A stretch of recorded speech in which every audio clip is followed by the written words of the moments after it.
Oh shit! I forgot the mic. I muted them because I thought there was going to be an intro, but there's not because I'm lazy and I haven't done one yet. Yes. So, anyways, this is Chirping from the Pine, introless, doing it raw, as they say, bareback, no protection, fucking straight to business. Episode number 3, Taking back shots. back shots with no condom. All right, this is episode 3. I'm Josh. He's Adam. Hello. Howdy. And today we're going to talk about some controversy. Fuck yeah, dude. This is great shit. Controversy, not because of what happened in the outgo, how it's affecting baseball, but because people are fucking stupid. That's what the controversy is. Why? Who the fuck? Okay, gambling, sports betting's illegal in California, right? Yeah. And okay, well, I guess before we get into that, we're going to talk about the whole Ohtani, Shohei, traitor Ohtani, gambling interpreter nonsense. All right. Before we get to that, can we do? Oh, yeah. Can I do some recap on the two Seoul game or the games in Seoul, South Korea? So I stayed up for both of them. Watched. Oh, Jesus Christ. Man. Medication.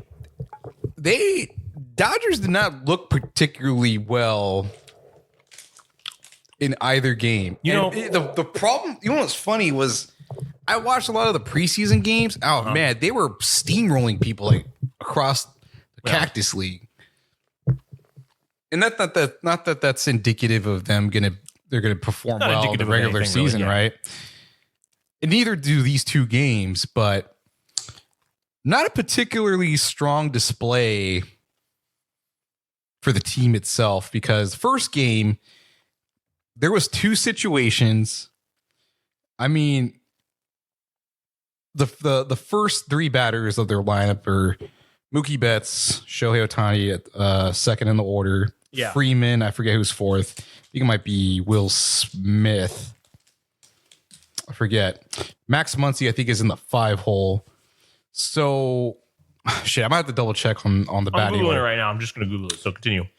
Well, anyways, the point being that the first part of their batting order doesn't have a problem getting on base. Like Freddie Freeman himself, not looking too sharp as far as batting wise. Like not a whole lot of discipline that we usually see from him, right? Not enough plate discipline.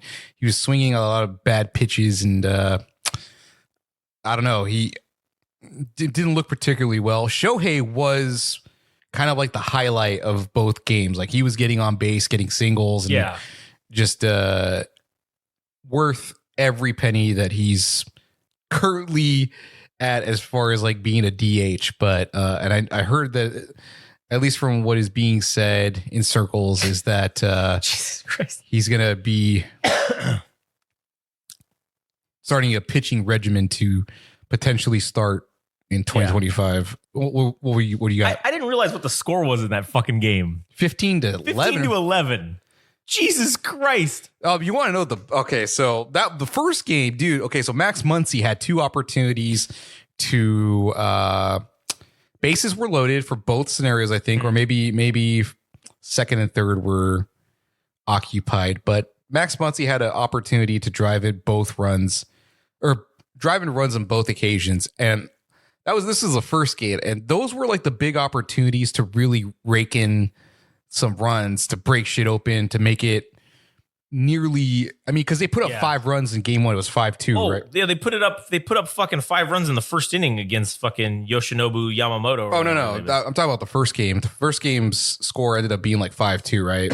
Oh, okay. Wait, let me go. I wonder if I can. Yeah, all right. So it could have been a blowout. Nobody was hitting. That's what kind of sucked. I'm like, man, they scored at opportune moments. Like, yeah, they got, they ended up winning 5-2 or whatever, but they could have blown it out to maybe making it 12-2 by the end of the game, but they weren't scoring when they needed to, when they had the bases loaded right. And Glass now looked fucking shaky, dude. Like his location was everywhere. He was throwing curveballs. Or I forget I forgot his pitching arsenal. It's like 3 pitches: a fastball, a slider, and I think a curveball. And his curveball was landing like 2 or 3 feet in the dirt, like in front of home plate, and he just wasn't hitting it. But all things considered, with him not pitching particularly well, I think he only ended up getting like 1 earned run and still turning out pretty decent, like a 5-inning start for first official game of baseball. So Glasnow, not a particularly bad start, but the bats were kind of lacking on the first game. Second game, it started off as a blowout. I mean, Yoshinobu, I was really excited. I ended up watching both games. So I was really excited to see what was going to happen with him, and it did not go particularly well. 5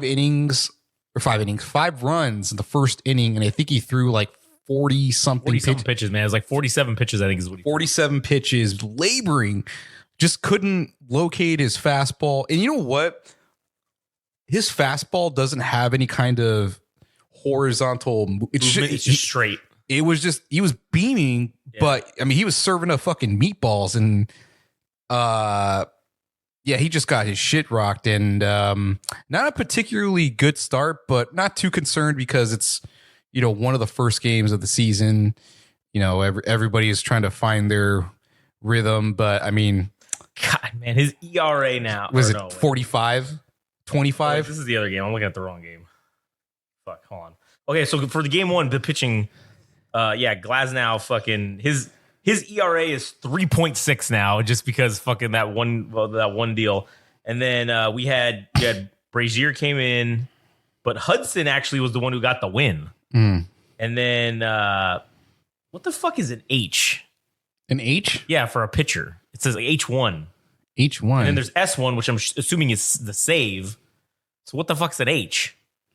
I don't remember. All right, I don't know. But anyways, Hudson came in and actually got the win. Joe Kelly came in and pitched 1 inning, gave up 1 hit, and literally did nothing else. And then Phillips came in and got the save, and got 1 strikeout for that. So, that was fuck, man.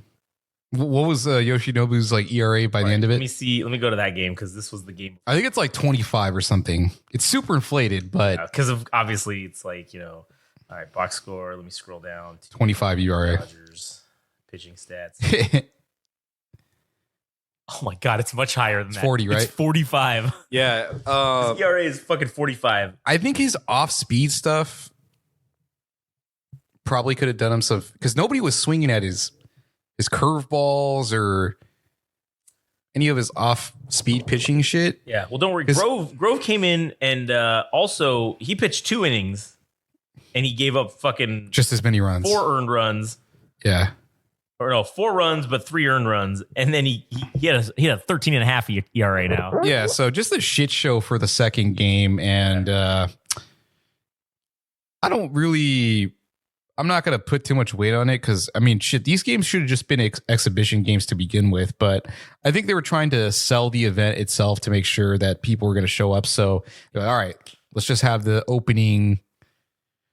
MLB opening season start with these 2 teams and try to drive interest, try to get South Koreans into the stadium and stuff. So, yeah. I mean, the Dodgers they had a lot of offense this game. They just couldn't get it together. Fucking the pitching was shit. Yeah. I mean, they scored a lot of runs. I mean, like Mookie Betts, I mean, he went 4 for 5. Fucking Ohtani went fucking 1 for 5 and, didn't do so much. But, the rest of the lineup, I mean, shit, Will Smith, he went 4 for 6. I mean, that's not bad. Yeah. Probably maybe Max Muncy went 2 for 6, man. 3 strikeouts. Jesus Christ. Yeah, he's that's horrible. Dude, he fielded, I mean, because he's playing third base, man, but for a lot of the work that he was doing, or said he was doing during spring training to lose weight and limber up so he can play third base, man, didn't look particularly agile. Svelte. Huh? Didn't look particularly svelte. Svelte? What does that mean? Like in shape? No, I mean, it's just like hand-eye coordination. Oh. I don't know. It was uncoordinated. It just wasn't. It wasn't there, man. Like to put the ball to the glove. Just the feel wasn't there, man. I mean, here's the thing too. If you got to look at this combined in this game, okay, they scored 11 runs. They left 25 runs on base. That's what kills them. They had the opportunity to score. And I mean, listen, same thing for the Padres left 27 on base, but they scored 15. Mm-hmm. So, and they got back within striking distance by the end of the game. I think it was, yeah, they got back in striking distance, so they can score runs. It's just they're not seizing the opportunities to just blow shit open. And I don't think I'd like to believe that won't be a problem in the future because, granted, these are the first 2 games of the season, and of course, Yoshinobu got his shit kicked in, but I mean, these are the first 2 games. It's the opening week of baseball, so anything can happen. So I'm not like really that much concerned. But anyways, that more or less wraps up the Seoul series in South Korea for the Dodgers and the Padres. Their 2-game series, and they split the series 1 apiece. And I was hoping the team was just gonna hit it on all fronts: pitching, catching, fielding, all that stuff. And it just wasn't there. But we'll see what happens. We'll see what happens with the rest of the season. So now we're going to transition over to the Nippon Sports Report.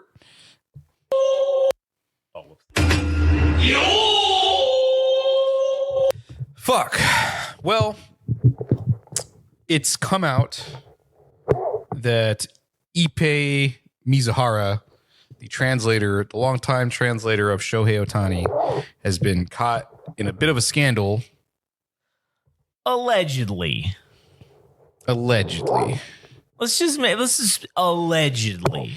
A gambling scandal. The government hasn't proven shit yet. Okay. Yeah, there's an internal investigation. And you got fired from the Dodgers.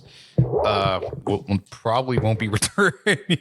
Dude, what? Okay, so I know this is allegedly, but what a fuck up, dude.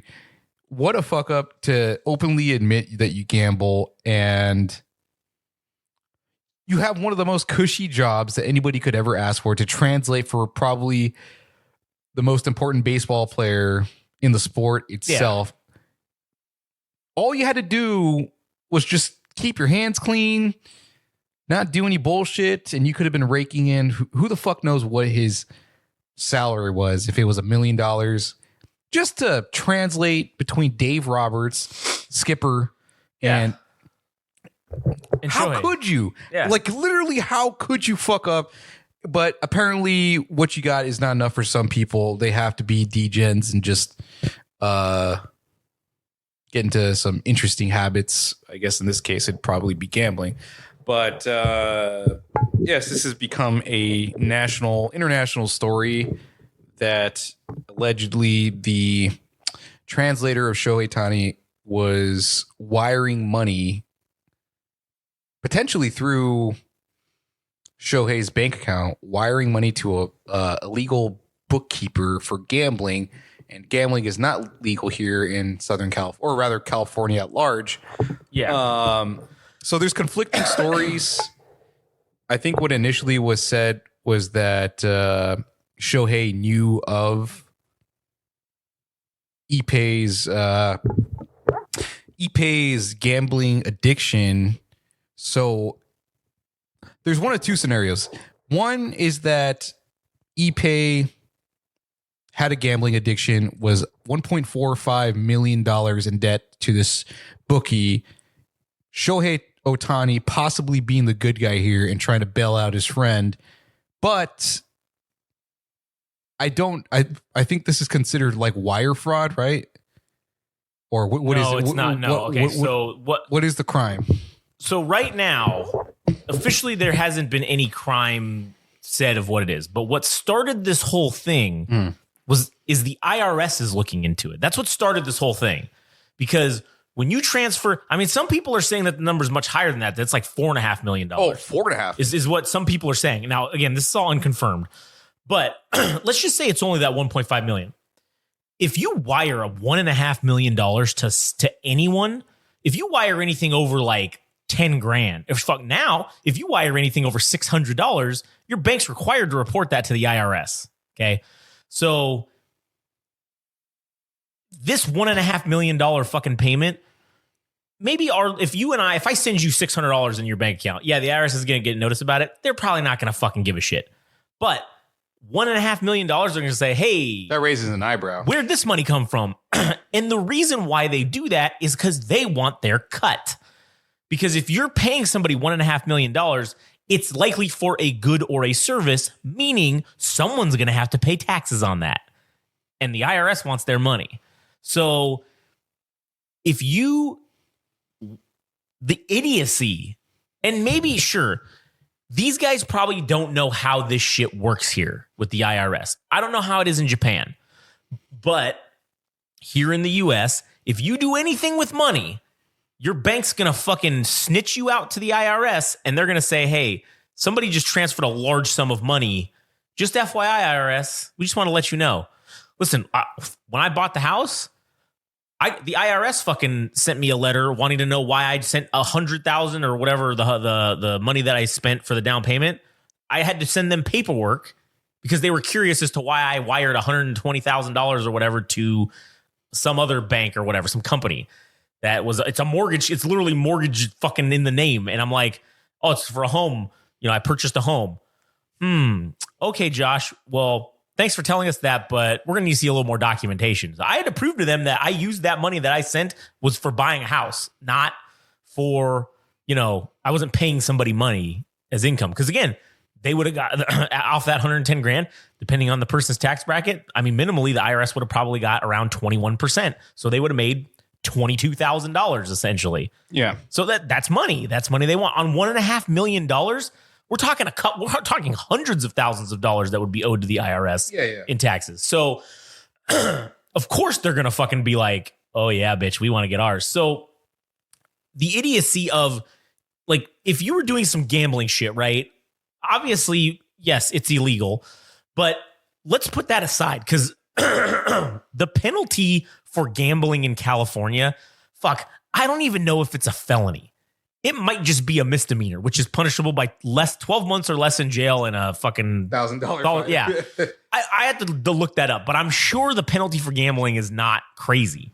So who cares that it's illegal here? But what's the part that you got to pay attention to is the money part of it and the IRS coming after you. So you sending that money to a guy who's an intermediary for the fucking bookmaker, and I don't know what their fucking excuse was that they were going to try to maybe justify. I don't know why he didn't just pay him direct. I mean, there had to. Obviously, this fucking dickhead who's the bookmaker, he's involved now because his buddy who was the intermediary, he was probably like, hey, they're going to wire you $1.5 million and then you're going to send it to me, right? And I'll give you 50 grand or 20 grand or whatever out of the deal. How do you even do it without? You can't do it without raising suspicions. This is how you do it without raising suspicions. You go to the bank and you withdraw $1.5 million and then you put it in a briefcase and you meet the guy on a fucking dark alley and you say, here's your money, fuck off. And that's how the government doesn't know about it. Yeah. And then if they ask you and say, hey, what'd you do with this $1.5 million that you took out of your bank? You tell them, it's for my private cash reserves. Fuck off. That's it. That's all you got to say. They can't do anything to you.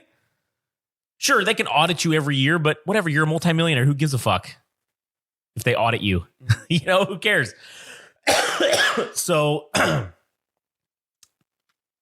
don't think that they thought this through at all.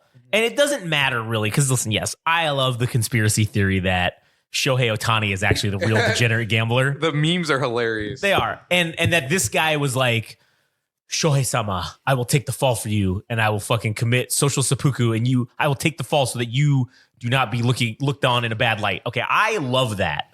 I love that because this guy's his friend. He's a longtime friend of his. And you know what? Like, if you were making almost $1 billion and I was your fucking translator for whatever and we were friends, we were in that same situation and you got caught doing something you shouldn't have been doing, I'd be like, you know what, dude? Just let me take the fall for this, man. Like, because I know you're going to keep paying me on the side.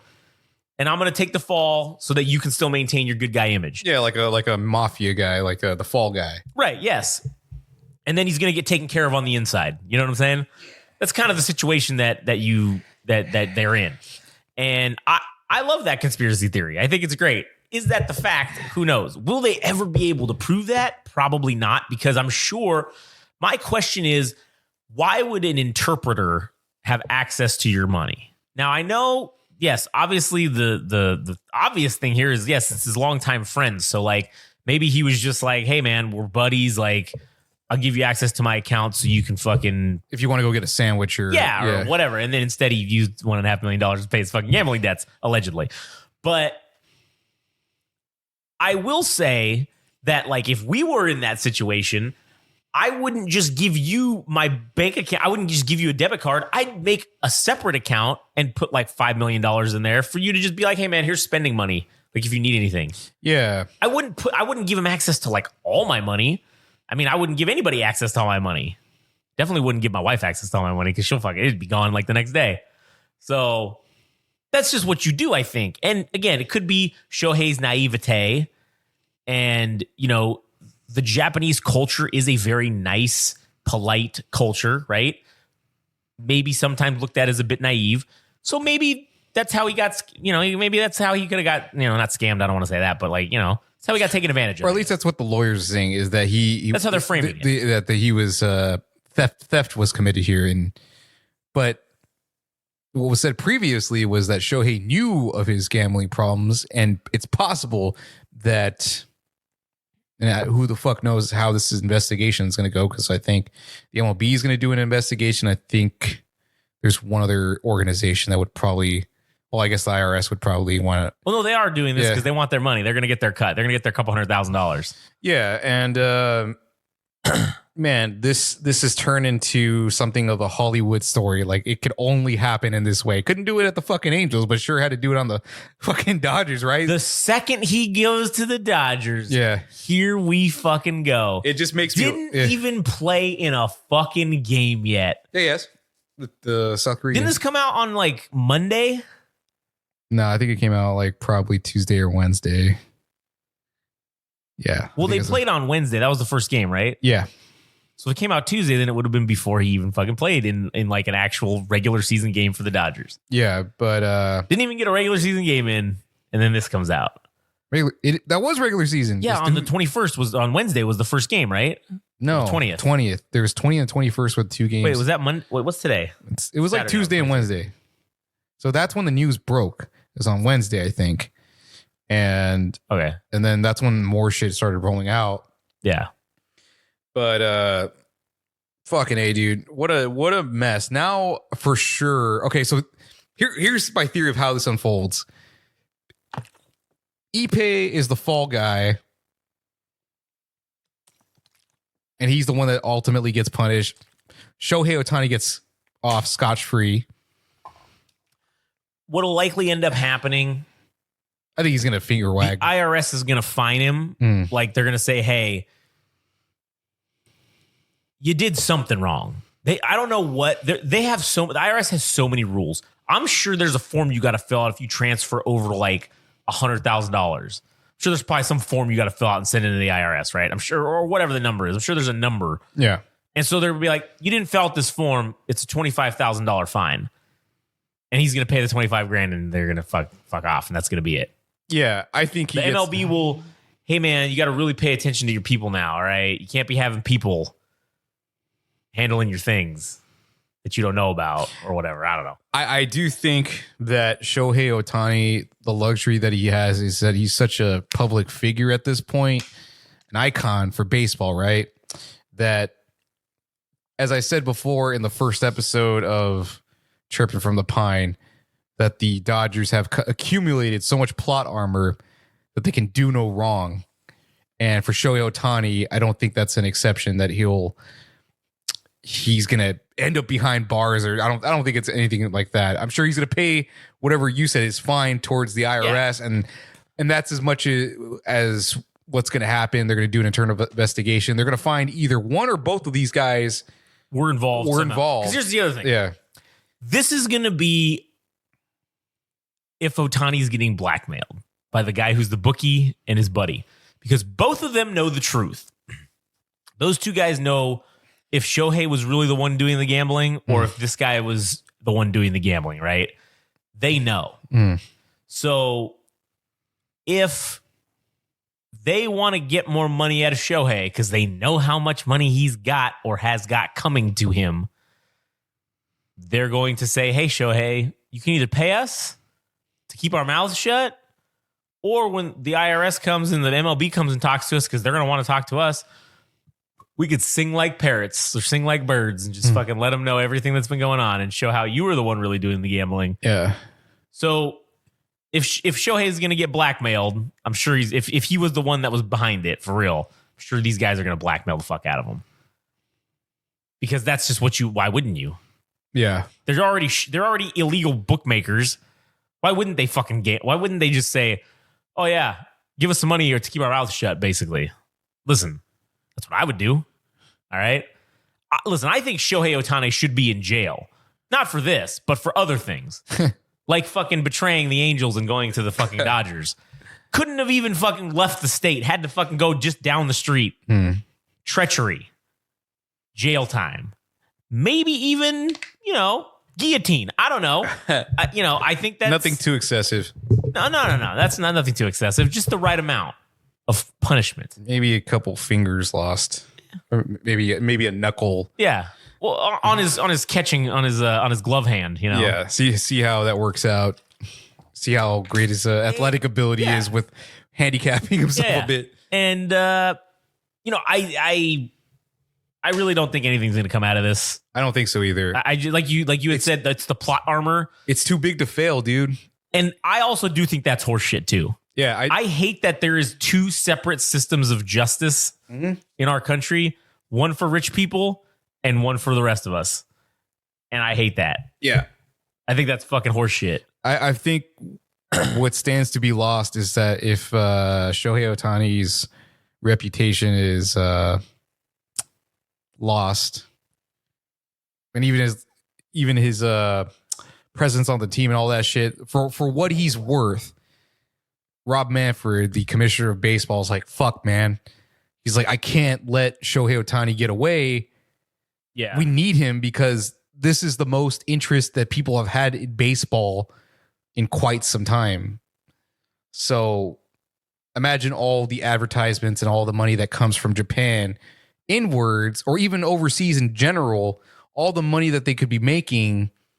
But if Shohei Ohtani's image is tarnished, then there's a lot of money to be lost. Oh, yeah. So what could end up happening is that, like I said, everything gets swept under the rug, and Shohei Ohtani is the guy that just comes out looking innocent, and remember, for the sake of the sport, for himself, and for the league.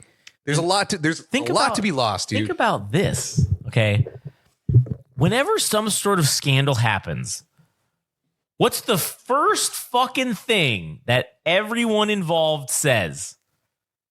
We do not have a comment at this time, right? But his team released a statement along with the news breaking, basically, implying that they obviously knew this was coming out on this specific day, and they had plotted out what they were going to do. And they decided to immediately make a comment denying everything, basically throwing this guy under the bus, which kind of also indicates to me that this was planned. Because I don't think you have that before this if this wasn't part of a cover up or something. Yeah. I think that you say if you're like, oh shit, this guy was fucking stealing shit, you don't want to be like, hey, yeah, this guy did it, blah, blah, blah, unless you have him already on board to be like, yeah, man, I'm going to do this. Yeah. Because if this guy was stealing from him, he likely would have not admitted anything. Because he could face, that is a very, embezzling funds or whatever. Embezzling, that's what it was. Yeah, that's a serious crime here. And you do a lot of jail time for that. So he already admitted to it by taking this fall. So he has no criminal defense against this. The only way that he survives is if Shohei decides not to press charges against him, right? And which is probably how this is going to go down. That's why this guy took the deal of, hey, I'll take the fall. No charges get pressed. Everything's cool. Like, obviously, because they have no intentions of pressing charges because he's taking the fall. So, that's why I think the fact that they didn't say, oh, we have no comment at this time, or they didn't, or just were silent, is kind of suspicious. Yeah, I don't know, dude. It's just that one part of whether he knew or not and how this guy had access to his funds at all. Like, it's just weird. I don't think there's no fucking way that he didn't know, in my opinion.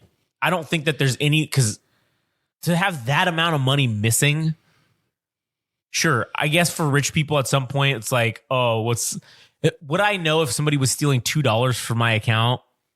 Maybe not. To them, $1.5 million is like the $2 to us, right? And it's hard to keep track of on a bank account, right? Like, if you had $2 billion. He also does have a lot of people handling his shit. I'm sure he has an accountant that handles all of his money. So if that guy literally, how would this not have been brought to his attention beforehand? Yeah. Hey man, you're missing fucking between $1.5 and $4.5 million that we just don't know. It was taken. We don't know what happened. He had to have known. Shohei had to have approved the money to be removed. Mm-hmm. That's what I'm saying. Yeah. Because there's no way that this guy, I don't care how good of a friend he is to you, there's no way that this guy had the authority on Shohei's shit to remove that amount of money. There's no fucking way. There's just no way. With Shohei's agent, with his fucking accountant, with his fucking his manager. There's all these people involved with his money that have their claws in it. There's no way that none of them noticed that this money was missing. Mm-hmm. Without Shohei saying, yeah, I'm going to fucking spend this money. You got to call somebody and say, hey man, I want to spend $1.5 million on this, or I need to wire $1.5 million to this place. Cool, man. Yeah, Shohei will take care of it for you. And they do it, right?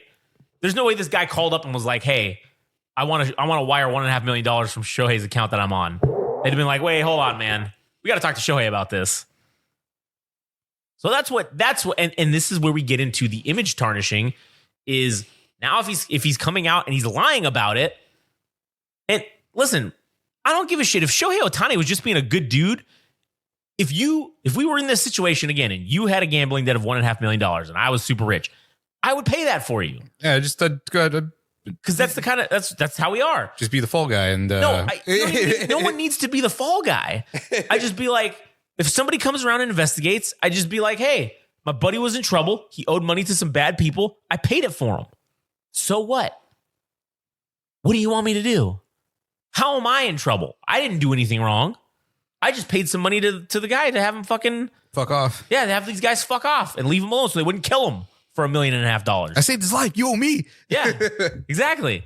So that's what I'm saying is if it does come out that he did know and they've taken this hardline stance right at the beginning saying, oh, he had no idea. Now you're a liar. Now your image truly is tarnished. As if you would have just came out and said, hey, my buddy was in a tight spot.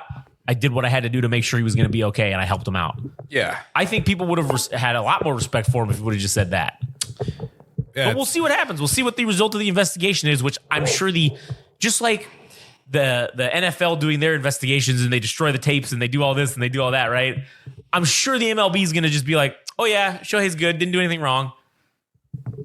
Because they can't afford for his image to be tarnished at all. No, I think the season's tainted now officially, because now I don't know that it ever works out for a team whenever there's something surrounding some sort of controversy surrounding the team itself. So now they got that hanging over probably for the rest of the season and thereafter. Yeah. So I think 2024 is a wrap for the Dodgers as far as making the World Series.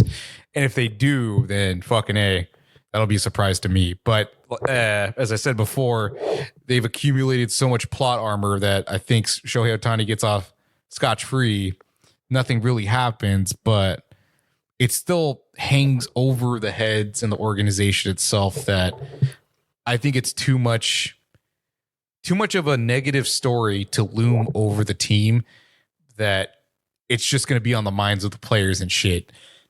Yeah. And I think that's just going to affect overall performance, whether they want to admit it or not, and whether they have it subconsciously or consciously in their mind. It's just, I think it's, I just can't believe this has all happened within, I mean, I went from fucking being hyped, I think in late November or December, that the Dodgers acquired this player, Shohei Ohtani. Of course, they got Yoshinobu. And, no more than 4 months later, he got spring training. He has, his wife being revealed. That was kind of a big thing that everybody was interested in. It's like, oh shit. Well, to have on the opposite end a negative story, I'm like, oh my God, dude. Only in Los Angeles. I can't wait for the TV movie of Shohei Ohtani, or even the biopic of Shohei Ohtani. Yeah. It was like, there's a whole storyline about Ippei and this whole fucking thing. What if it ends up becoming one of those biopic movies? That'd be cool. I mean, I'd watch it, and I'm sure it will be, because it's fucking gonna be dramatic. Whatever the fuck happens, the real story is gonna be the most interesting. It'll be a documentary on Netflix for sure, like in 10 years. Mm-hmm. Oh, Shohei Ohtani, gambling addict, because that's what's going to come out. It's going to be shown that he is a gambling addict. Yeah, I just can't wait for all the other MLB teams, like finger wagging, pointing. Oh, yeah. World Series, tainted, cheater, gambler. Just like the COVID season. Scarlet letter. Yep. So even if you win ever again, still cheaters. Yeah, still cheaters. What do you got to add about? I don't think I have anything else to add other than you get what you pay for. And, well, I think the Dodgers are starting off this 2024 season getting what they paid for. So we'll see how it goes the rest of the time, but I mean, listen, the Angels aren't in any better position to do anything anyway, so it's not like I can fucking be like, oh, yeah, we're doing so great. Because we're not.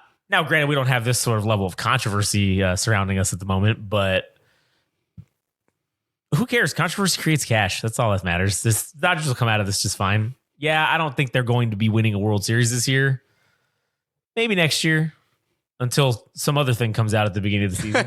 And maybe that's the fucking great equalizer, is maybe like every year now for the next 10 years, the Dodgers really don't ever win a World Series because they fucking have some bullshit happen right before the season starts every year. Shohei's into hookers. Yeah. Oh, dude, what if it's the Shohei curse? And now the Dodgers are never going to win a World Series for another 100 years. Oh, that's hilarious. Because of Shohei Ohtani. It's like the fucking, what is it? What are the spirits called in Japan? The fucking the Kamui or whatever, or no? There's like a fucking Shinigami. Name. Oh yeah, it's like the evil spirits, right? It's like the Shinigami curse of Shohei Ohtani. Fucking screws the Dodgers forever.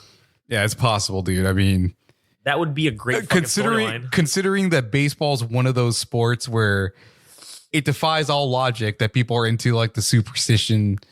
Right, things where they don't shave their beard in the playoffs, or who the fuck knows what you do. What was your ritual for batting? Did you do the obnoxious shit where you would fucking fix your gloves?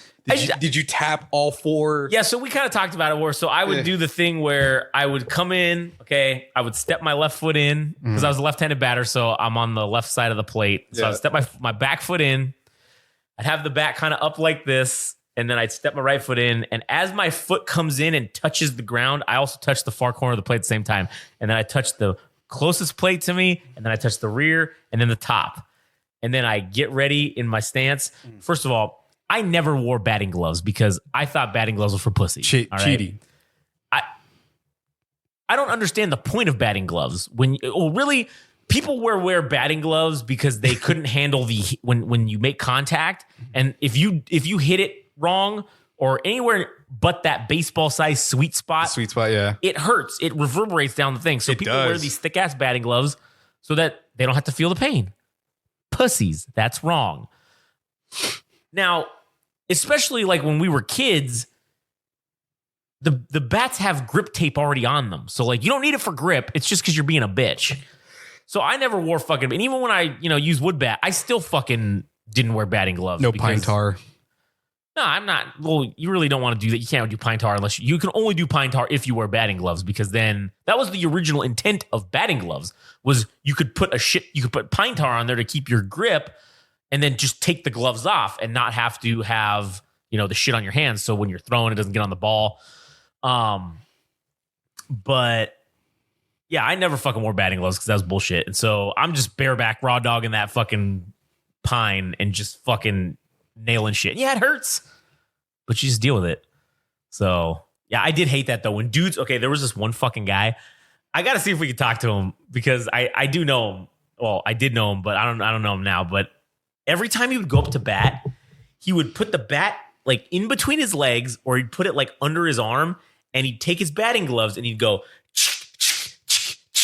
and then he'd do the other one, and then he'd clap his hands together. And he'd do this like that motion. Did he spit in his... Oh. Now, I didn't know if he did this every time, but he would do it. And I'm like, why? You're just defeating the purpose because now it's wet. And guess what? If you hawk a loogie in there by accident, it's fucking slipperier. Makes it more slippery. And then you fucking... And then... but every time he would do that, and I'd be like, this motherfucker, here he goes. Why do you think guys do that? Is it... It's OCD tics combined with the superstition of possible... voodoo, I think is because really, like on Major League the movie, right? You got fucking what's his name, the fucking big black dude, the one that had that was literally voodoo with the with the little doll thing. Yeah, that is the embodiment of baseball ritualistic superstition. Jobu says this like that, like we would be like, oh no, man, like so and so, you can't do this. No, man. Like the baseball gods are like, no, man, you can't do this. You have to fucking go in. You do it. This is exactly right. Again, sometimes if your right sock had a hole in it and you went fucking 4 for 4, guess what? Ain't replacing that sock. That right sock is being worn until I fucking don't go over. Not washing it, not doing anything. Or if you go like 0 for 4, you're getting a whole new uniform. You're fucking changing everything. You're fucking doing everything different. So that you cannot fuck whatever you ate that day. Oh, that's the other thing. Food. Oh, whatever you ate before the game. If you fucking, let's say you had fucking a bowl of Cheerios. Oh man, you had a bowl of Cheerios and went 4 for 4. Guess what? I'm only eating Cheerios the day of a game, and that's it. And goddamn it, if it didn't work, it fucking works until it doesn't, and then you stop. But and then you start a new one. You start a new one. It's like, oh shit, this day I had a watermelon right before. Oh fuck, I'm only eating watermelon on game days now. And then you just it's a combination of OCD and fucking like, OCD, autism and rituals. It's like weird. Dude, my favorite one, not related to baseball, but Lamar Odom, who used to play for the Lakers. So what he would do before games, he'd beat off. He said it on a podcast. I'm like, dude, nothing wrong with that. I mean, shit, dude. No. Post-nut clarity, it always works. It's like you calm the nerves, you clear your mind, and I'm like, probably one of the most sane things you could do. I guess it's better than doing weed or fucking doing roids or some bullshit or whatever. See, I did the opposite. Like I tried not to jerk off because I felt like like your prize fighter, right? Like if you when you're going to a boxing match, like they don't let them fuck for like a week before, and I'm like, oh yeah, man, I'm not doing it. So you're going there, you're fucking angry, and you're pent up, and you just want to unleash. So that was my strategy. I feel like if I would have jerked off, I would have been like way too laid back and been like, all right, man, this is cool, man. It's cool, man. I just struck out. No big deal. Oh no. I'm throwing shit. I'm going to go back to the dugout. Especially, oh my God, dude, there were some times where like I would go on a rampage, like, cause I would just be so fucking pissed. And I was not the only person who would do this, but like if there was a shitty call and I would let it go for the first time, but then if this motherfucker did it to me again, talking about the umpire, yeah, like if I knew, okay, cool, because listen, I umpired too, so like I get it. Sometimes you fucking make bad calls. I give you one, I give you a chance, and then, but I'd say I'd look back and say, hey, you going to be calling that all game? And because I was a catcher, I knew. So cool. If I know you're calling this 3 inches out off the plate, you're calling it a strike, cool. I'm throwing everything. I'm having this dickhead pitcher throw everything 3 inches off the plate because then they're not going to fucking hit it. So, cool. We're doing that. But if you're not going to do it for every pitch, then fuck you. You're an asshole. Yeah. But I'll give you the benefit of a doubt. Hey, man, I fucked that up. My bad. And if you do, then you give it back to him. Hey, there was a close one that could have went either way. Okay, cool. Give it to him. That was ball, right? But then if you were going to do that like on other shit and you're going to call weird shit on multiple, that's what fucking drove me crazy. It'd be like, oh, your strike zone's just all over the place. Oh, sometimes the corner. Oh, it's a strike. Sometimes it's not. You know, I'd be like, this is fucking horse shit. It either is or isn't. So I would throw it at the wall. So when they would do shit like that, man, I'd look back and I'd like start saying shit. And I got ejected from quite a few games in my career. And one of the ones was I would go into the dugout, and what I would do is I would take the bucket of balls and I just stand right at the entrance and I just slowly start tossing balls out, but not onto the field in the in between where it's technically out of bounds, or not out of bounds, but it's on the foul side of the line. And I throw it like I'd start just kind of tossing them and just tossing them, just tossing them. Just tossing them. And then I'm just staring at the umpire the whole time as I'm doing it. And then eventually he would catch on and be like, what's going on? And I just stare at him and just start tossing the balls. And then he'd look at me and he'd go, hey, whoa, Tom, you can't do that. Pick those balls up. And I'd just look at him and just go, and just throw more balls at him. Hey, stop that. Stop. And I just keep doing it. And then eventually I get ejected. And then that's, and then when he would do the ejection, I'd take whatever was left in the bucket and I'd just fucking throw it. And then I tossed the bucket into the field, and then I got like a 2 or 3 game suspension for that. But whatever. I mean, fuck themselves. What was did you ever kick up fucking dirt on their cleats or their trousers? No, I never did that because I don't know. I just wasn't about that for some reason. What I would do is I'd tell the pitcher, I'd be like, hey, I'm gonna call for a high fastball, and like, because I knew where they would fucking be on me because there's a spot. And so I'd give them a target, and then I'd trip and I'd fall forward and it'd just nail them right in the fucking throat. Like that was my go-to move. Anytime they'd fucking start to piss me off, I would just be like, oh, fuck, my bad. I just tripped. Like, what am I gonna do? Like, and I would wait because they're there stationary. And if you think I'm going to catch it, but I trip and my glove moves down at the last minute, there's nothing you can do. You can't go anywhere. It's something that's flying at you at 85, 90 miles an hour. My bad, bro.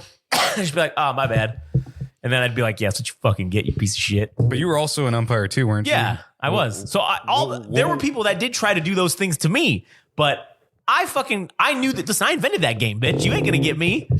I always had myself in a position. I was never hit by an actual pitch. I took some foul balls to the face and to the fucking nutsack, but never a pitch, because I'm always like, and they, like I said, trust me, they tried, and they'd be like, hey, can't catch me, motherfucker. So, and then, yeah, like when I umpired, man, the one thing I would do every game is I'd go up to the coaches at the meeting at the beginning, and I'd say, all right, this is the deal. Ball strike, fair foul, out safe. That's judgment. That's not a rule violation. I don't want to hear shit. You do not get to argue those calls. That's just the bottom line. You get one warning. If you come up to me and talk to me, if you mention the word safe, out, I think, oh, fair, that was a ball. If you mention anything like that, I'm going to look at you. I'm going to say, this is your one warning. The next time you mention something like that, you're going to be ejected. And then I would tell them that started to not work. So then I'd be like, hey, okay, this is now your warning. The first time you tell me, your ass is gone. And what was great is because when you're umpiring, you do have the full authority of you're running the game. So there are rules, like the rule books are so dense. And so did you actually study? I know I pretty much know the rule book like you wouldn't fucking imagine. And yeah, granted, okay, I haven't umpired in probably fucking, I don't know, 15 years, but that shit's still in there. It's like taking, quote unquote, like the law and interpreting it, right? So I would just read the rule book like a motherfucker, and I would know everything in and out, all this shit. So then that way, yes, if you wanted to argue a rule call, cool, we can explore that. If you want to say I didn't call it right based on the rules. But judgment calls are not, you can't argue those because it's a judgment call. And I'm not going to reverse any call that I make. There is no ability for me to reverse a call unless me being the chief umpire behind the home plate. If I see a better angle than the guy who's out on the bases and I see it, I can overrule him because I'm running the game. But that's the only time it can happen. And it ain't going to happen because if I'm working with somebody, we're a team. I'm not bad mouthing you. You're not bad mouthing me. So, hey, you make a fucked up call. That's cool, but we're running with it. All right. Like we're not changing shit. So that was how I'd run shit. And yeah, dude, I had like the record for ejecting fucking people. And it wasn't even because I wanted to. It was just because I set boundaries. People want to test them and they want to fucking test and they test them. So because what would happen is anytime a coach would get like in CIF, if you get ejected, there's a hearing. Like CIF board has like a hearing to go over the ejection. And like I would have to fill out a report and say why I ejected this coach. And then they would have like a trial. And then they would fucking literally call me in and I had to be like the Nuremberg trials for baseball. Yeah, essentially for fucking like high school baseball. And I would have to go in and I had to be like, yeah, like here's the deal. Like this is why this guy was ejected because this, and this. He broke this rule, this violate. Because like there are rules about like being respectful to the officials. Like there are rules that state that in a lot of these leagues. And so again, all you have to do is just say one fucking cuss word to me and you're ejected, or raise your voice in a tone that I don't like and you can get ejected for that. And there's nothing you can do about it because that's a rule that you're breaking. So there was a guy who coached. He was my freshman baseball coach in high school, and he was the head coach at another high school when I was umpiring. And so he came up and was like, oh, hey, Josh, what's up? And I was like, oh, shit. I was like, yo, what's going on? And so we were talking and he was just like, hey, so you're going to like, you're going to give us the, little advantage here today, right? And I said, oh, it depends. And he was like, depends on what? And I was like, yeah, it depends on how much money you want to give me. And he was like, really? And I was like, I mean, I'm open to it. And he was like, huh, okay, that's good to know. And then, he never paid me, but, it was just funny. So what would be the number? I would say so. Okay, so when I was doing those games back, however many years ago it was, I was making like $160 a game. So, and that was if I did it by myself. I was making $160. So you make like 100 if you're the home plate umpire, and then you get paid like 60 if you're the base umpire. But then, if you do it alone, you get both guys' money basically. So how do you call first base?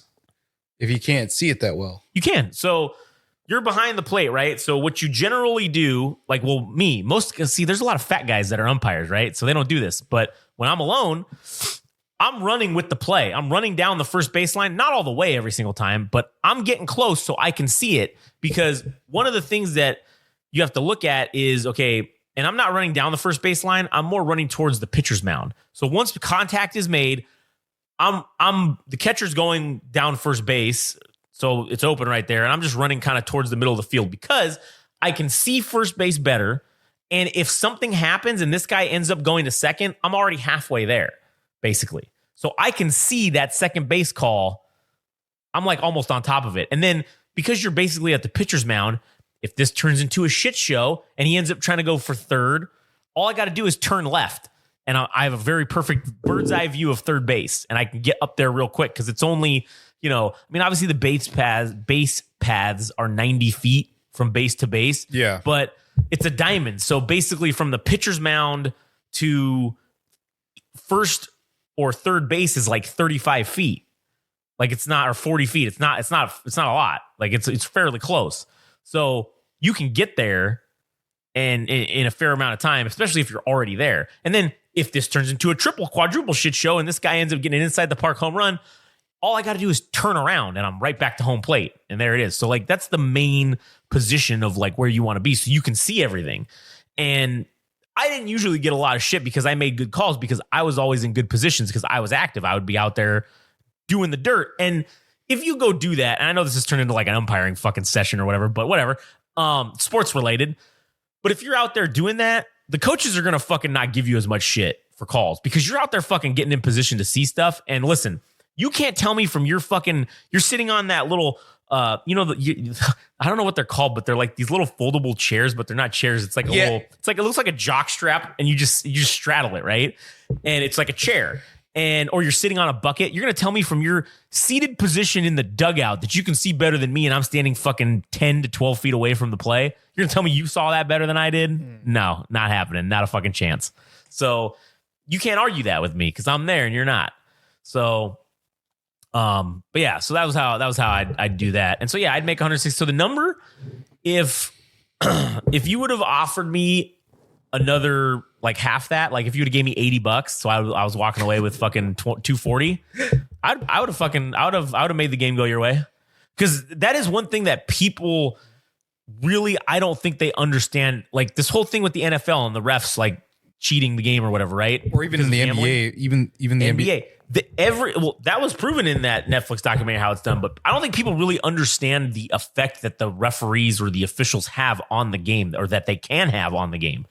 And you can change the tide of a game, especially in baseball. It's very easy because balls and strikes are all opinions. So anything that's close, sometimes even if it ain't close, you can, if you want to change the way, if it's a 0-2 count on a guy and there's runners on second and third and you need them to fucking not score, the next pitch that this asshole throws, as long as it's not in the dirt, it's a strike.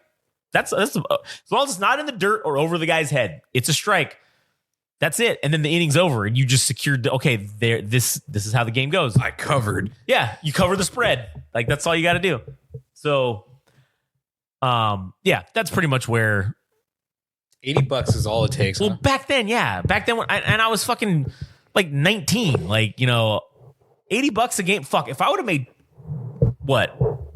an extra half of, if I would have made an extra $80 a game, I mean, shit, dude, I was doing 3-4 games a week, man. So if I was on the take for every single one of those, that would have been an extra, 8 times 4, that'd been an extra $320 a week. Shit, man, that's an extra $1,300 a month almost. Of course I would have been on the take for that. That's great. For being 19 years old, that's a great money for the 4 or 5 months of the fucking baseball season. And then, Christ, I umpired year round. That was just like CIF. I would go do Little League. I would go do the summer leagues. I'd go do the fall, like the winter ball leagues, the fall leagues. I did the old man leagues. I did everything. Who was the worst as far as like coaches? Coaches and audience. Okay. Coaches and audience for the 9 to 10-year-old fucking whatever division. I don't remember what it is. In any league, whether it be pony or little league or whatever it is, they literally treat every game as if it was the fucking World. It was game 7 of the World Series. And none of these kids are talented. That's the thing that got me the most. Like, I ejected a parent from a game one time because they were yelling at each other about their kids. And some kid did something. I don't even remember what it was, but it was something they were arguing about that was like a technical play that should have been done or didn't get done or whatever. And they were yelling at each other, arguing about it. And I just ejected them both. And then as they were leaving, I said to them, neither of your kids are good enough for you to be arguing about this. So take that in mind as you're leaving this fucking field. And just remember that next time you're out here. You should be spending your time getting your kids better than arguing about whatever the fuck stupid shit you were arguing about. Because none of these kids are talented enough to do anything. And that was the part that got me the most, is they every single parent, and that's the thing that sucks, and that's what I don't want to become. Like when I coach Chloe's like softball team, I'm not going to be that coach who's out there fucking yelling and screaming and doing shit. Because listen, obviously I was an umpire, I know what that's like. And I know it doesn't work because it didn't work on me, and it doesn't work. It never works. Yes, you can express your frustrations and sure, but it never works. It never gets you what you want, which is you want the call to be changed or you want whatever.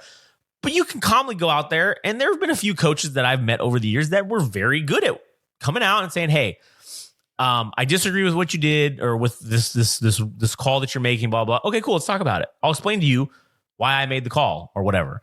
And if it's a rule thing, I'll explain the rule to you because obviously you don't know the rules like I do. And that's where it's going to be bad for whoever's umping games because I know all the rules.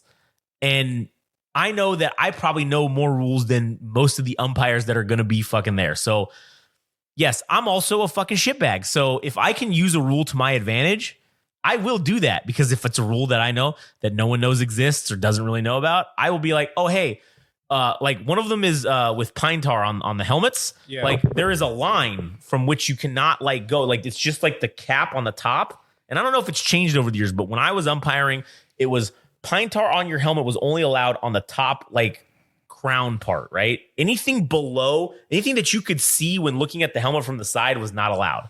And that helmet is ejected from the game. Like, you can't use that. You can't even use that helmet the rest of the game. So, like, if some dude, I'd let the play out. Like, if I saw that, I'd let the play out. And then fucking, let's say this dude hits a dinger, call the umpire over and be like, hey, look at this helmet. This is a rule violation. This guy batted with it. So it invalidates, because he had a fucking altered piece of equipment. It invalidates what he just did. And that's a rule that not a lot of people know about. So then, like, I would be like, oh, hey, or the pine tar or the grip on the bat. There's a, I don't know what it is now, but it used to be like 9.5 inches was the maximum it could go up from the fucking tip of the fucking thing up 9.5 inches. That's as high as it could go. And people would wrap it. They'd always wrap it a little higher. They would never measure. So it would either be a little bit high or whatever. And so if you pull out that measuring tape and it's 9 3/4 inches, guess what? You're just ejected from the game. Like, that's an ejectable offense. So now not only is this kid, what he just did, or this player's at bat is now erased, he's also ejected from the game, and this equipment's ejected from the game. And like, if you have one more bat, if I find one more bat that is altered, the game, you forfeit the game. Like, that's another rule that's in, I don't know again now, but back then that was in the rule book, where if there were 2 pieces of altered equipment on a team, the whole game was forfeit. If you found 2 pieces of equipment. The other team? For any team. If, like, say you found 2 pieces of equipment that were altered, and that included baseballs. So, because each team, the way they would do it was each team at the beginning of the season or beginning of the year or whatever is given, like, a certain number of game balls by the league or by, like, CIF or whatever. They're given, like, I don't know, however many games they play, they're given, like, double that. So then that way they can provide 2 baseballs, brand new, every game. And so, like, if the baseballs are altered at the beginning of the game, if both of them have some kind of alteration to them, oh, well, shit, you just forfeited the game. Like, now, I wasn't going out inspecting these things, but if another coach came to me and said, hey, did you inspect the balls? I'd say, no, I didn't. And I would have to then inspect the balls. And if I found that the balls were, if they knew that they were going to lose because this team's way better than them, but maybe they somehow knew that the balls were fucked up and they said, hey, oh, okay, cool. You go look at it. Oh, yeah, you're right. Oh, well, that's 2 pieces of altered equipment. This game is now forfeited, and now you win. You just got yourself a win. So it's shit like that I, as a coach, I would be horrific. Like, I'd be winning games on technicalities. Like, it wouldn't even matter if the kids were any good. I would just be doing it fucking to be an asshole. You just plant balls on the other team or bats. Oh yeah, I'd be like, oh yeah, man, let me wrap that bat for you. Here you go. Like, just do it wrong. Yeah. But yeah, I don't know what the rules are like now. Well, again, when she goes into fucking softball or whatever, I'm going to take the fucking book or whatever, even soccer, whatever fucking sport she wants to play. I'm going to read that fucking manual like it's nobody's business. I will know the rules better than all the refs. And I'll be fucking saying, hey man, this is it right here. What do you mean? It's in black and white. You can't tell me that I'm wrong. It says it right here. It's clear. And then see what, and then, I need to cover on the money line. On this girls softball game. My kid's team is minus 220. Yeah. I need her to cover. So in order for her to win, because they don't have a chance in hell winning straight up. So their cleats have spikes. Who the fuck knows what it is? Switchblades on the end of the spikes or some bullshit. Oh yeah, and then there's even rules, and again, I don't know about now, but there were even rules about the length, like when you'd play in leagues that would allow metal spikes. There was a rule on the length of, I don't remember what it was, but there was a rule on the length of the metal spike, and it also had to be, I forget what the word was that they used, but it couldn't be flat. It had to be like the 2 edges had to be slightly like V'd, like angled. And it was, I forget what the reasoning behind it was. There was some fucking reason for it. It was for like the cleats up. I think it was like if you slid into somebody with your cleats up, it wouldn't, because if it was straight, it would actually like puncture you. But if it had this like ablation to it, it would make it less likely to stab somebody basically. And so, what do you think about that? You think that's fair play? Fully acceptable in my opinion. Oh shit. I'm also, and again, I am old school. So when I played, okay, because obviously like I was a catcher, right? And I did play third base. But I think that if you want to come in and try and take me out, if I'm blocking the plate, that, as the rules were back then, was an acceptable maneuver.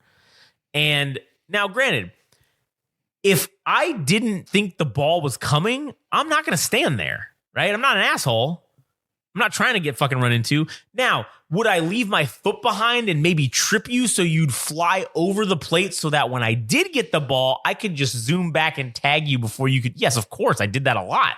That worked surprisingly well because as you, the runner, have the authority or the, the occupation of the running lane. Me as the catcher, as I'm waiting for the ball to play, I do also have the right to stand there. But again, you can fucking take me out. Also, I can take you out if you're in my way. So I would just like leave a foot behind and then, oh, whoops, the ball's coming. I know it's not going to be here in time. I'll just fucking leave my foot behind. If you trip over it, that's your fault. A lot of people, because one or two collisions with me, I mean, they called me Brick Wall Bourgeois. That was my nickname. I stopped all the balls and I stopped people in their tracks. So you see me fucking truck some dude with catcher's gear on and I leave the helmet on. I was an asshole, man. I would fuck your shit up. And I would leave everything on and just smash you. And it took 2-3 times of me doing that before I started getting a reputation. And then people would say, okay, you know what? We're just going to avoid this collision because even though this guy's blocking the lane, I know he's going to fucking fuck me up. Or even if they do take me down, it's going to hurt like shit. You're going to be fucked up either way. So, and that was my mentality, right? So I would just leave a leg out and they would just try to either go around or a lot of people would try to jump over. There was kids that dudes would try to jump over me. And because like, I'm not like super tall. So people would try to jump over me. And that was great because I would love to do that because then what I would do is I would then just stick my head up with the helmet on and just headbutt them right in the nutsack. And then they'd go flying over and then they missed the plate completely because I would angle myself in a position where if you did collide with my leg or my arm, maybe we're so close to the plate that you're not touching it. You're bouncing and deflecting yourself. So then like, cool. I only need like 2 seconds. The ball's 2 seconds behind you. So as you're flying off to the side, before you even touch the ground, I've caught the ball. And now all I got to do is turn around and find you because you ain't fucking touching home plate and then you're toast and then you're done. So, that was my fucking strategy. And it worked. It worked. Did you ever, when it comes to the physical labor of being a catcher, because that just being on your knees or bending, sitting like, what is it, like Russian squatting or what is it called? Yeah. That ever. So luckily for me, my dad was like, he was on top of it. He was like obsessed with fucking baseball, man. So him and my uncle were like on top of it with every latest technology. So when these things called they were called knee savers were the original ones of what they were called, or knee sport. I don't remember which ones were first, but the knee savers or the knee supports, the little wedge that people wear. That goes behind your the back of your, it ties into the back of your shin guard, and then your ass basically sits on it. So it keeps your ass up so you're not fully compressing on your knee joint when you're down there, which is what gives guys knee problems. Yeah. I got a lot of shit, man. I got made fun of so much for wearing those things. But even when I didn't want to wear them because I was getting made fun of, my dad, they were like, no, you're fucking wearing these because they're going to fucking save your knees when you get older. Trust me. And you know what, man? That's the one thing. Like, I have a lot of fucking sports related issues and injuries. My ankles are fucked up. My one hip is fucked up. I'm sure it's from catching and fucking playing football and doing shit. But the one problem I don't fucking have is knee problems, man.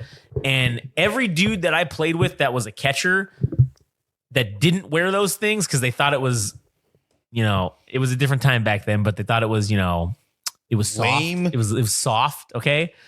Every guy that didn't wear those now in our mid 30s has fucking knee problems and has had knee problems probably since their late 20s. And I do not suffer from any knee issues at all. It's insane how just some stupid little piece of fucking foam basically saves your fucking knees. And now like everybody wears them almost. And because again, the science is there. I started wearing these things, 20 28 years ago, or whatever, like when I was like 9, 10. So not 10, but like 8, 9.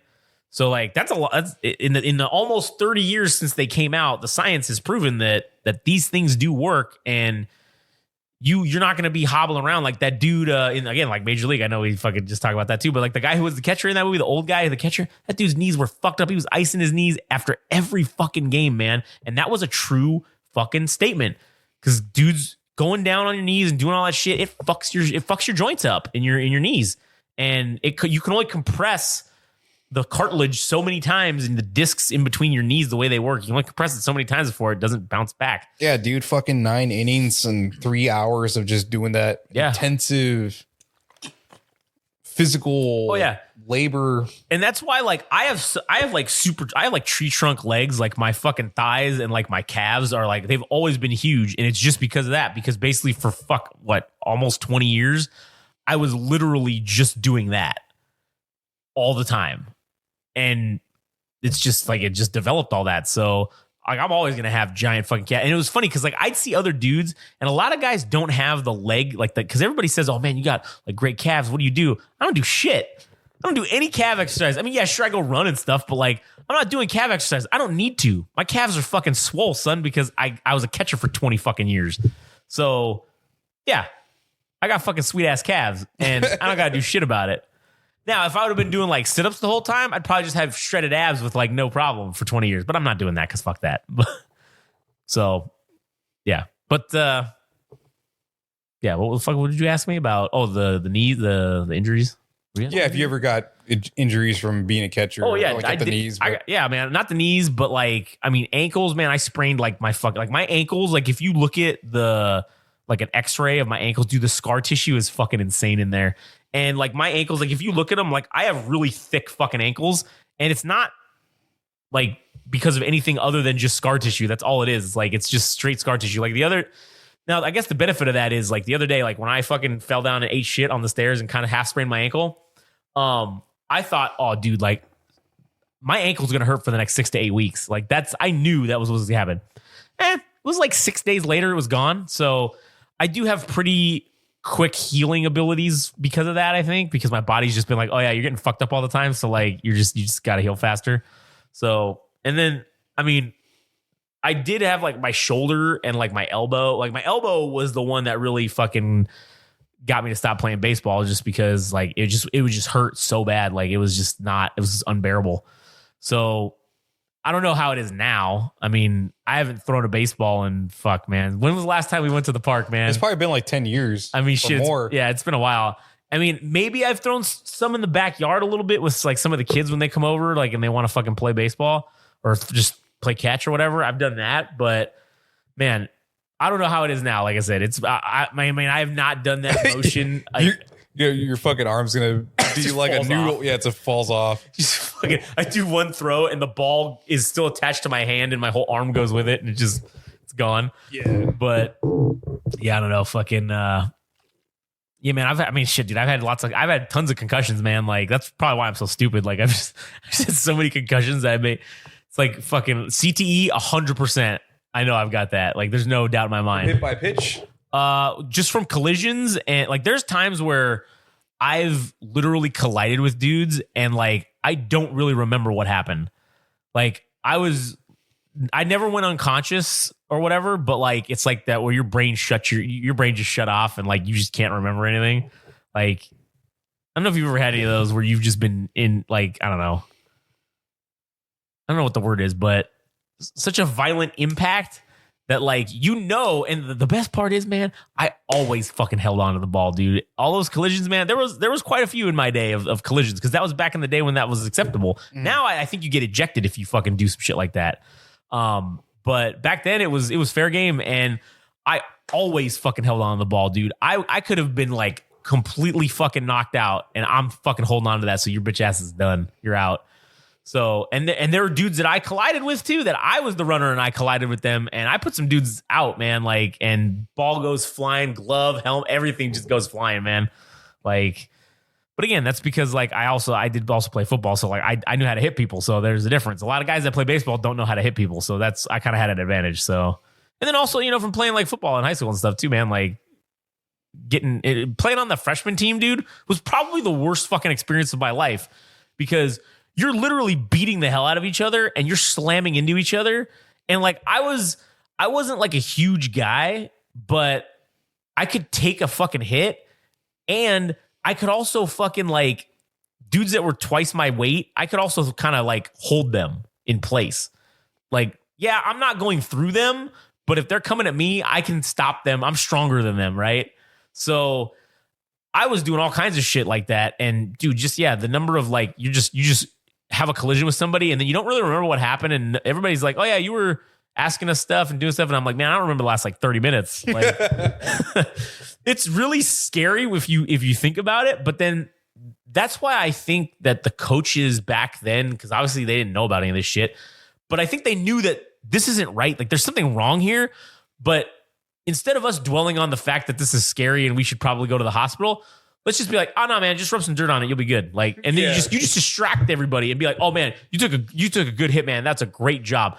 Getting praised for it. Because then it makes you like, when you're going to do it again, it makes you almost want to have that dopamine hit of getting praise from the coach. Like you're going above and beyond. Yeah, man. And like when you're a young, impressionable man and all you want to do is just get validation from someone who's like a father type figure, you'll do fucking anything for that. And once you get the first one and it's related to violence, oh no, it's over. Like you just keep doing it. Just keep doing it. And then it doesn't matter how many times I get knocked out, whatever. Like, or I don't remember something, like not playing with a full deck of cards. Oh, I'm definitely not playing with a full deck of cards. I mean, I was talking to a couple guys that are like, well, another dude that I work with who's my age, and he played football too, and we were just talking about it. And I'm like, dude, man, like, there are, because this girl that we know was asking us about, have you guys ever had concussions and stuff? And I'm like, fuck yeah, like, man, more concussions than I could probably count.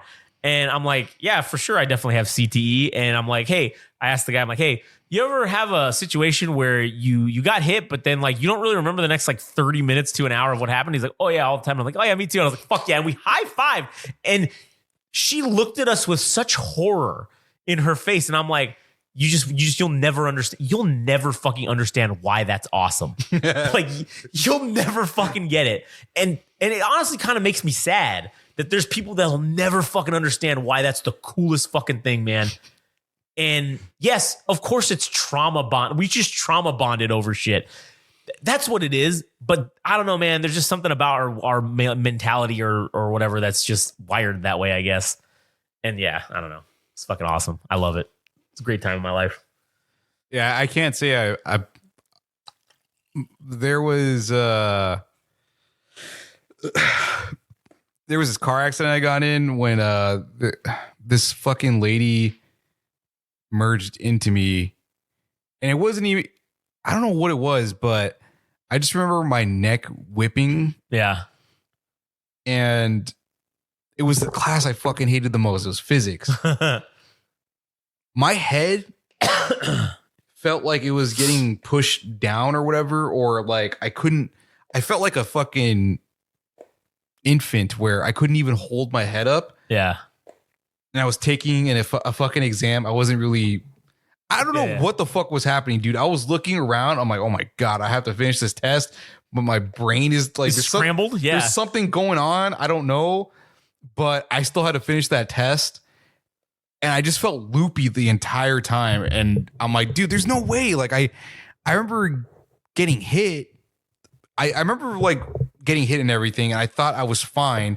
And then pretty much a week after that was when I started feeling loosey goosey or whatever the fuck. My head felt weird and I felt like I was going to pass.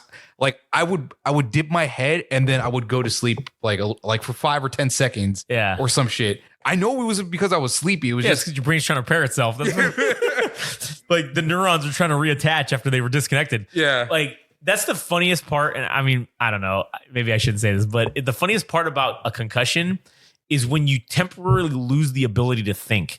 And there will be times when you are sitting there and you literally you go into like NPC mode and like you cannot, like you'll be trying to have an inner monologue, but your brain's like not working, and so you're just like you're trying to think, and you just kind of you're sitting there, and you basically have this look on your face where you're just like. Like where your fucking eye twitches, and like it's your brain trying to it's your computer brain trying to restart, but it's not work. It's like the blue screen keeps coming on, and you're just like and then it kicks back on, and you're like, what the fuck just happened? And then to protect your brain, it makes you forget everything. So then you're like, man, I have no idea what the fuck just happened. I think I just lost the ability to think for like 5 minutes. And you're just like, shit, what the fuck happened? Like, that's the funniest part to me about the whole thing. And then it's even funnier when it happens to someone else, and then you're like, hey man, are you good? And then you look at him and you see that like you see that eye twitch, and you're like, oh, you're not good. And you're like, hey man, quit being a bitch. And then you just start talking shit to him. Oh my God. That'll snap him. Snap you right out of it. Yeah. He's calling somebody a bitch for getting a concussion. Yeah, you pussy.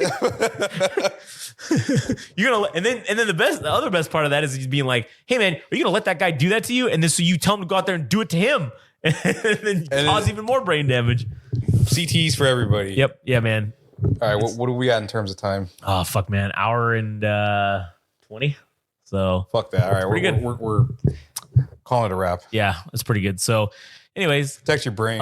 Yeah, fucking wear a goddamn. Well, fuck, helmets don't help. But I mean, I don't know, man. I'd like to.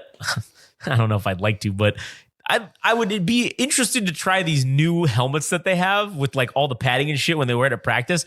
I'd just like to do full force contact with somebody just to see how that feels, because I know how those old shitty basically it's that costume foam on the inside of it, and then it's like thin plastic. Yeah, you're basically just headbutting each other at that point. So I'd like to see how these feel, but I don't know. Maybe since I have such bad brain damage, it's gonna it'll give me a concussion no matter what. You know, there's no helping it. But anyway, I always found it funny that, and not to say that these guys are any more healthy, because I think it's apples and oranges for rugby players. Oh shit, man! They don't seem to get nearly as much injuries as football. Yeah, they don't. And you want to know why? It's because you don't have pads on. The pads make you feel superhuman. Like they make you feel like you can do anything and you'll be fine. Even though we know that's not the case. Yeah. But it doesn't matter. Once you put those pads on and your adrenaline's going, you feel like you can just run through anything. And those dudes, when you're basically naked, you're just wearing a shirt and some tiny ass shorts, and you're colliding with dudes, you're gonna take it a little more gingerly. These guys are big fuckers too. Oh yeah, they are. They're fucking giant. Yeah, and I would not take a hit from them. Yeah, that's fucking seems painful.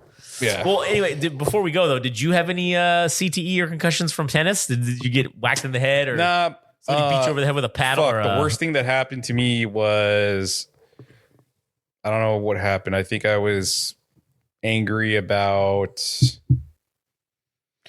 not doing something right. So I slammed my racket on my foot and I broke the big toe, and the nail on that broke in half. Oh man. That's painful. It was just stupidity on my end, but I rolled. You did it to yourself? Huh? You did it to yourself? Yeah. And I don't think my nail has been right ever since. Because, dude, the worst thing that happened was we went to the doctors and this fucker's like, all right, we're gonna have to rip off the portion that's, because it was at a 90-degree angle, it's pointing up. Man. I couldn't believe it. So he's like, oh yeah, we're just gonna take it off. So he ended up clipping it off without any, what is it, a sedative or anesthetic? Anesthetic to numb my foot. So I was like in unbearable pain, dude. I couldn't fucking handle it, but somehow I did anyways. And I don't think my nail has ever been right ever. Because I was like super pissed. I feel like I should have sued that guy. Probably for malpractice or whatever, because I think he ended up fucking my foot up. But I just rolled my ankles a lot. Yeah, just fucking. What's the worst you could do for tennis? I don't know. That's why I asked. Yeah, I mean, rolling your ankle. Fights? Did you get any fist fights with people? Like tennis elbow. Oh yeah, tennis elbow. That's not whatever the fuck that is. But no, I never got anything crazy other than self-inflicted harm. Yeah, damn, that's crazy. So, all right. All right. Well, anyways. all right. I guess that wraps it up. So, there's no outro either. So, we're just gonna have to cut it at the end here. We'll give a couple little things here. You gotta give us a shot. And also, let's do. Oh yeah, you know what? We can't forget the classic. I want to have sex with your wife. Shit, man. So, anyways, all right. Well, thanks for listening, and you can follow us on all our shit and at Game Rage Magazine. All Gas No Trash official for Adam, and go listen to all our other podcasts if you like this one. All right, go fuck yourself.